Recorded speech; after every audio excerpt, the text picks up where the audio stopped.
Okay, I'm on page 2 of this worksheet, and we're going to look at solving for the roots over the set of complex numbers. Make sure your answer is written in A plus BI form. So first of all, looking at any quadratic, we've got our options. Option, let's go ahead and draw a couple lists here. Number 1, check to see, can we just solve with square roots? And then if we cannot solve just by square rooting something, then we go to the 3 method choices. We can try to solve by factoring. We could try to solve by completing the square. And finally, if all else fails, we can solve by the formula, right? So these are what we're going to kind of use as an attack method. Let's go check it out. So for letter A, 4x squared plus 9, couldn't we just subtract 9 to both sides and then divide both sides by 4? Oops, I forgot the little negative up here. Hang on.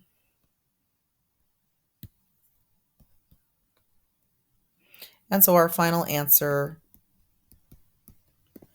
looks like it's going to come out to a nice solve by square root problem here.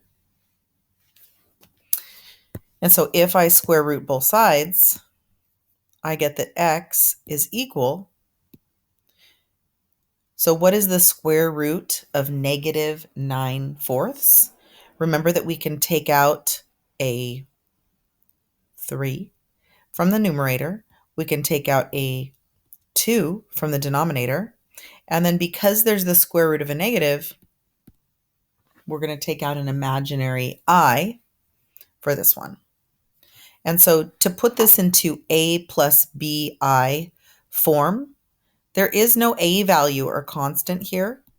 So it could be written as 0 plus 3 halves I, or just 3 halves I, the way it's already written. Because there is no constant, we could think of it as 0 plus 3 halves I.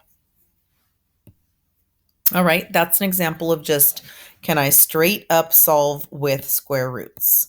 Let's go look at the next one and see if that's going to work. The next one's a full trinomial, and it's not a perfect square, and it's not factorable. So I've got 2 choices here. I can start looking at the 3 methods. Factoring didn't work, so do I want to complete the square or do I want to do full formula? I'm going to try complete the square on this one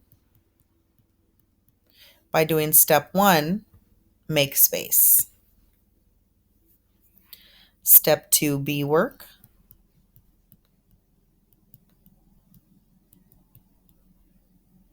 We're going to add the 4 and subtract the 4.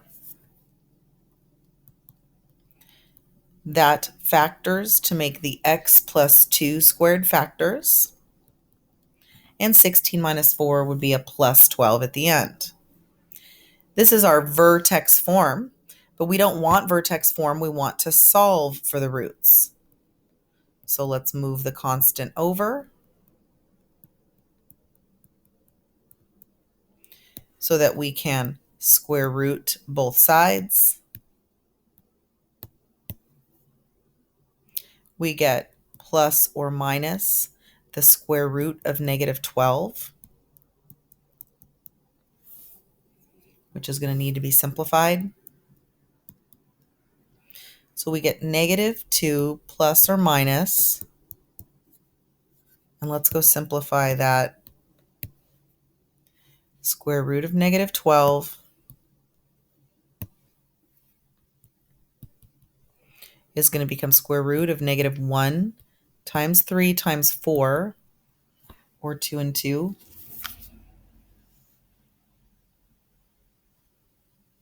And so what pairs can come out?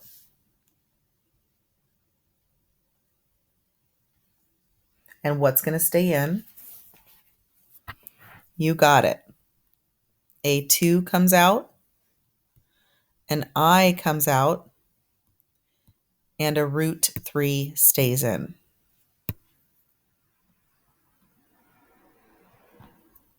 And so my final answer in A plus BI format is -2 plus or minus 2I root 3. This is 2. Oh, by the way, I just realized, 2 non-real roots or 2 complex roots. Okay?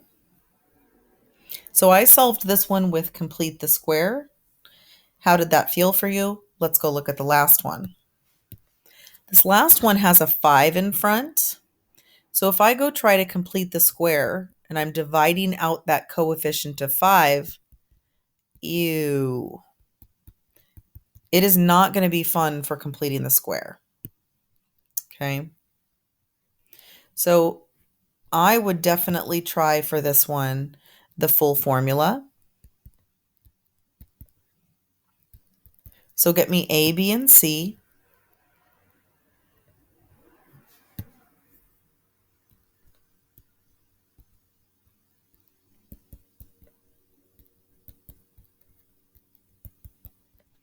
And let's go plug in.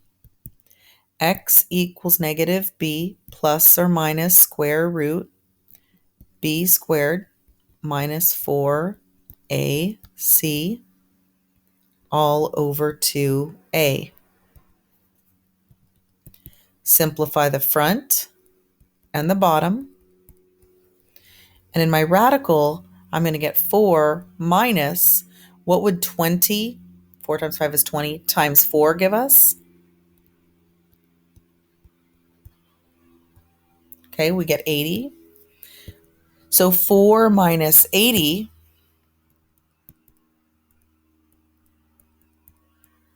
is -76.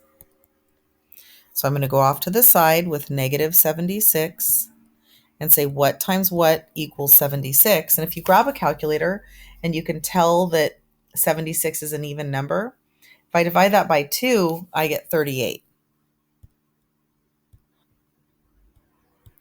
Well, 38 is also an even number. So I'm going to split up the 38 into 2 times 19. Now we can see that this pair can come out and I can come out and a root 19 stays in. So this guy right here is what plugs in for this.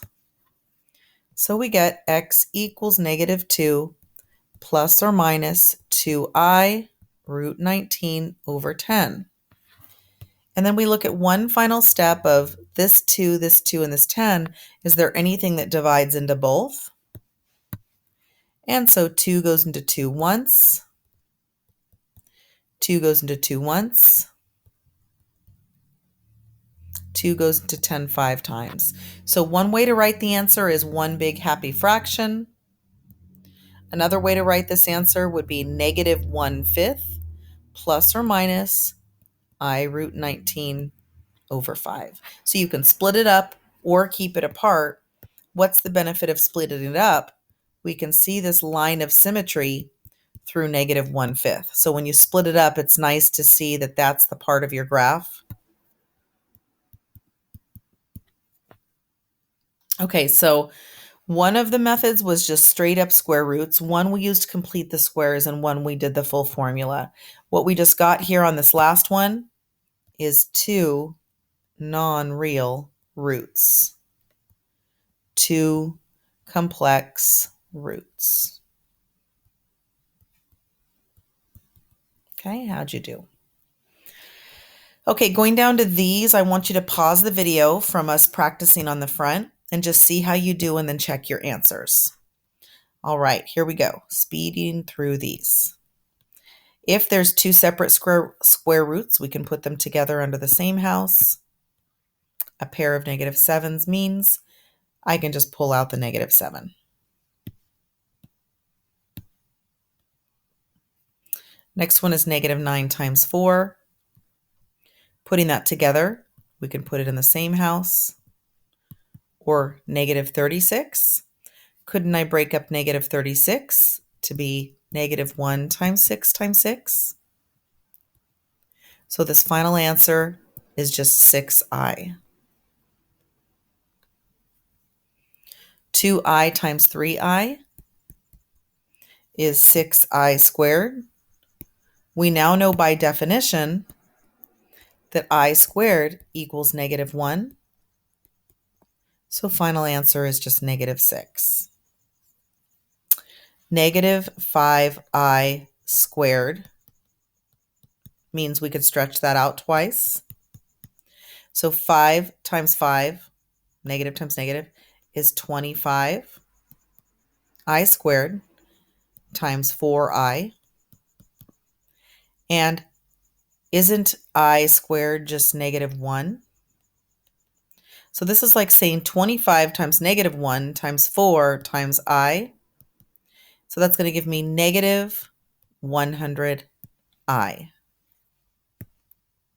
going to stop boxing these and I'm just going to highlight the answers.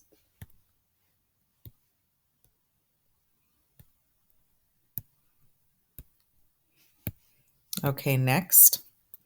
Negative 25i is just 5i. I'm sorry, I said I. I. All right, this would be broken down into this and this. This one would be broken down into this and this. Square root of 25 is just 5. Square root of negative 1 is I. 7i. Final answer would be 12i. How'd you do? Okay, next one I'm going to distribute. I get negative 2i, 6i, plus 4i. Combine all these like terms. 10 minus 2 is just 8i.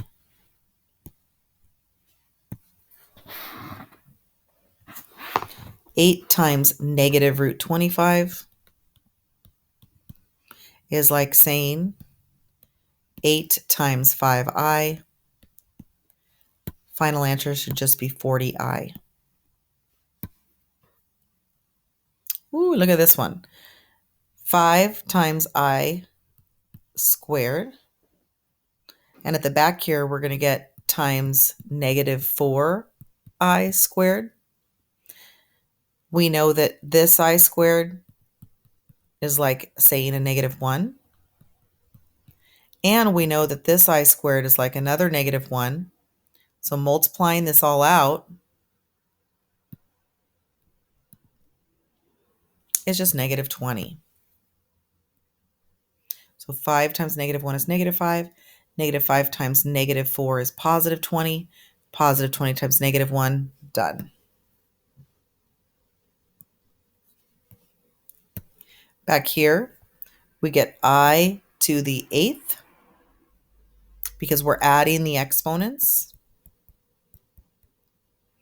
But I to the 8th could be broken down into I squared, I squared, I squared, I squared. Doesn't that add up to 8?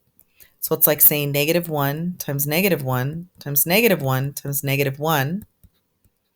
Okay, are you weirded out yet? It's just positive 1 is my answer.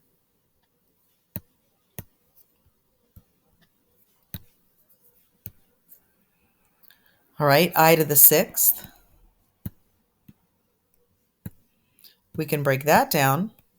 I squared, I squared, I squared. And so my final result there, just negative 1. 4i plus I squared is just 4i plus negative 1. We're going to write this into a plus bi format. So we put the constant at the front, the real number, and the 4i at the back, and we're done. All right, negative 16, when I square root that, I get 4i minus 4i minus 2i. So this is a result of this.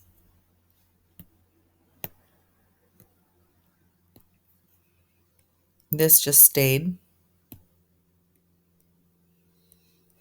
And this is this. So 4 minus 4 is just 0. So final result is just negative 2i. What do you think? Okay, so that was page 2 of your homework. I'm going to pause the video and go make page 3.